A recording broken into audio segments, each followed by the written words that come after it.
Hello all my dear folks, welcome to mister एंजिम channel. मेरा नाम है बियोसिन, आप देख रहे हो बियोसिन्स मिस्टीरियस लिंक्स। आज के एपिसोड में हम एक इंटरेस्टिंग टॉपिक के बारे में बात करेंगे। वीडियो में जाने से पहले आपसे दो सवाल पूछना चाहता हूँ। पहला, क्या आप पुनर्जन्म पे विश्वास करते हो? दूसरा, क्या आप में से किसी को आपके पिछले जन्म के बारे में याद है? तो आज की इस वीडियो में हम इसी टॉपिक के रिलेटेड एक फैमिली के बारे में देखेंगे।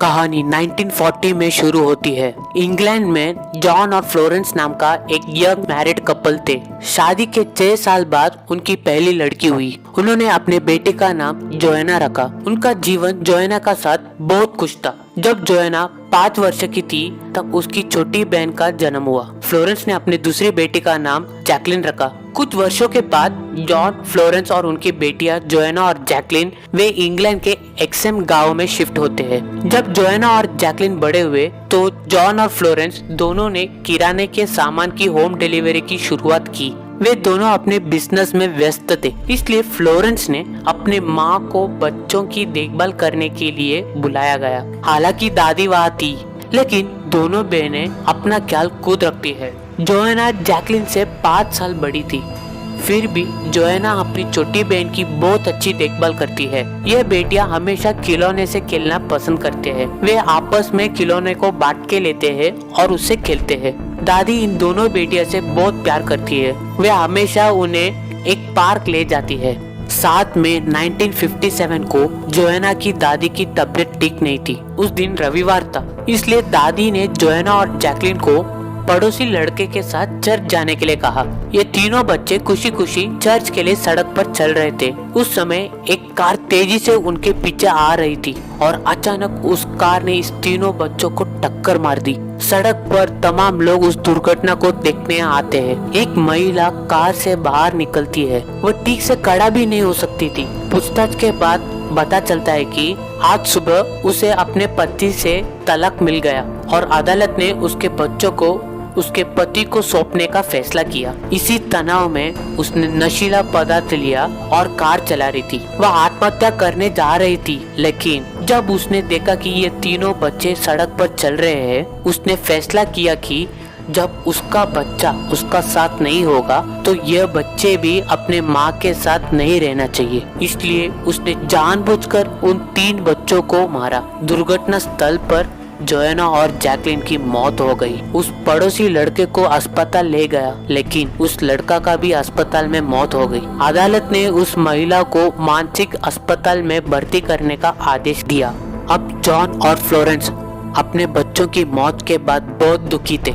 उन्होंने अपना बिजनेस बंद कर दिया और फ्लोरेंस ने अपनी माँ को अपने घर वापस जाने के लिए कहा।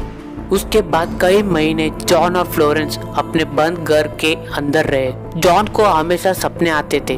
उस सपने में उसको 2 बच्चे उससे कहते हैं कि हम तुम्हारे पास आना चाहते हैं। जब जॉन अपने सपने के बारे में फ्लोरेंस को बताता है तो वो बहुत परेशान हो जाती है, क्योंकि वो सब कुछ भूलने की कोशिश करती है। उसके बाद एक कमरा था जहाँ बच्चे खिलौने से खेलते थे, तो जॉन ने उस कमरे में रहने का फैसला किया। उसे लगता है कि उसके बच्चे उसके साथी है। यह बात फ्लोरेंस को बहुत आहत कर रही थी, क्योंकि जॉन उसे बार बार अपने बच्चों की याद दिलाता है। उस समय जॉन ने उसे एक घटना के बारे में बताया। जब जॉन छोटा लड़का था, जब 9 साल का था, तब उसने पुनर्जन्म की एक किताब पढ़ी। उस किताब को पढ़ने के बाद उसे पुनर्जन्म पर विश्वास करना शुरू कर दिया। उसने अपने दोस्तों के साथ यह बात बताई, लेकिन उनके दोस्तों के माता पिता जॉन पर चिल्लाते हैं। जॉन कैथलिक ईसाई था। कैथलिक मानते हैं कि मृत्यु के बाद और एक जीवन है, लेकिन चर्च के बुजुर्ग जॉन को चेतावनी देते हैं और उसे बताते हैं कि ऐसा झूठी खबर किसी को भी फैलाना पाप है। उसके बाद जॉन नियमित रूप से भगवान से प्रार्थना करता है और भगवान से कहता है कि उसे कोई सबूत दिखाए पुनर्जन्म का। यह सुनने के बाद फ्लोरेंस ने जॉन से पूछा कि अब आप अपनी घटना के बारे में क्यों बता रहे हैं? जॉन उसे बताता है कि हमारे बच्चे फिर से जन्म लेंगे और हमारे साथ रहेंगे। मैं हमेशा अपने सपने में यही देखता हूँ। यह बताने के बाद फ्लोरेंस इसे बर्दाश्त नहीं कर सकी और वह तलाक देने तक चली गई। तब जॉन ने उसे वचन दिया कि फिर से मैं इस विषय पर बात नहीं करूंगा और वह उसे शांत करता है। कुछ महीनों के बाद फ्लोरेंस प्रेग्नेंट होती है। परिवार थोड़ा खुश था। वे चेकअप के लिए अस्पताल जाते हैं। डॉक्टर ने बताया कि बच्चा स्वस्थ है। जॉन ने डॉक्टर से पूछा कि यह जुड़वा है। डॉक्टर ने कहा सिर्फ एक ही बच्चा है, लेकिन प्रसव के समय सभी चौंक गए क्योंकि जुड़वा बच्चा पैदा होते हैं और दोनों जुड़वा लड़की होती है। वे उस बच्चों का नाम जेनिफर और गिलियन रखते हैं। इसके बाद फ्लोरेंस को जॉन की कई बातों से डर लगने लगा, इसलिए उन्होंने एक्सम गांव को छोड़कर दूसरी जगह व्हिटलीवेल में शिफ्ट हो जाते हैं। दूसरी जगह जाने के बाद जब उन्होंने अपने नए जीवन की शुरुआत की तो अचानक एक दिन जेनिफर का पैर फिसल के बाल्टी में टकराती है और उसे सिर में एक चोट लग जाती है। फिर थोड़े दिन के बाद वो चोट उसके सिर में एक परमानेंट निशान बन जाती है। इस निशान को देखने के बाद फ्लोरेंस को याद आता है कि उसकी मरी हुई बेटी जोएना के सिर पे भी वही जगह पर वैसे ही उसके एक बर्थ मार्क रहता है। जॉन और फ्लोरेंस ने अपने बच्चों को उन बेटियों के बारे में नहीं बताने का फैसला किया जो पहले मर चुके थे। कुछ वर्षों के बाद जेनिफर और गिलियन के बड़े होने पर उन्हें खेलने के लिए खिलौने दिए गए। खिलौने वही खिलौने थे जो जोएना और जैकलिन को खेलने के लिए दिए गए थे। बच्चों ने आपस में खिलौने बांटे और खेलने लगे। यह देखने के बाद फ्लोरेंस को झटका लगता है क्योंकि जेनिफर उन खिलौने से खेलती है जिसका जोएना इस्तेमाल करती थी और गिलियन उन खिलौने से खेलती थी जो जैकलिन इस्तेमाल करती थी। कुछ दिनों के बाद जेनिफर रो पड़ी और अपनी माँ से उसे एक पार्क ले जाने के लिए कहा, लेकिन उस जगह के आसपास कोई पार्क नहीं। फिर जेनिफर एक्सम की उस पार्क की जानकारी बताती है जहाँ फ्लोरेंस की माँ जोएना को ले जाती थी। इस बात ने फ्लोरेंस को बहुत परेशान किया।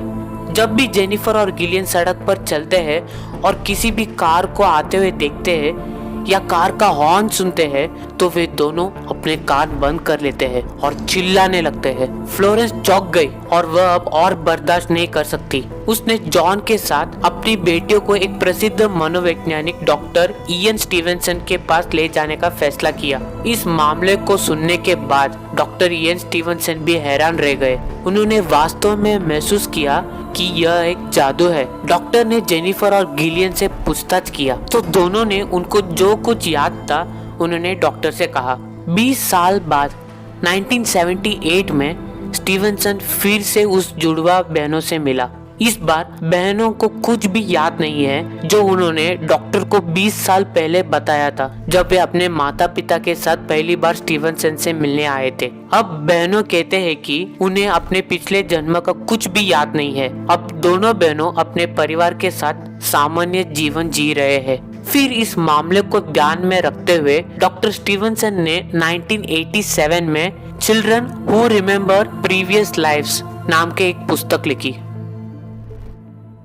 तो आप में से कोई ऐसा शख्स के बारे में जानते हो जिसको उसका पिछले जन्म के बारे में याद है? जरूर कमेंट कीजिए और वीडियो अच्छा लगा तो शेयर कीजिए और हमारे चैनल सब्सक्राइब कीजिए ताकि हमारे चैनल का हर अपडेट का नोटिफिकेशन आप तक आ जाएगा। चलो नेक्स्ट वीडियो में मिलते हैं। Till then stay safe, take care, have fun.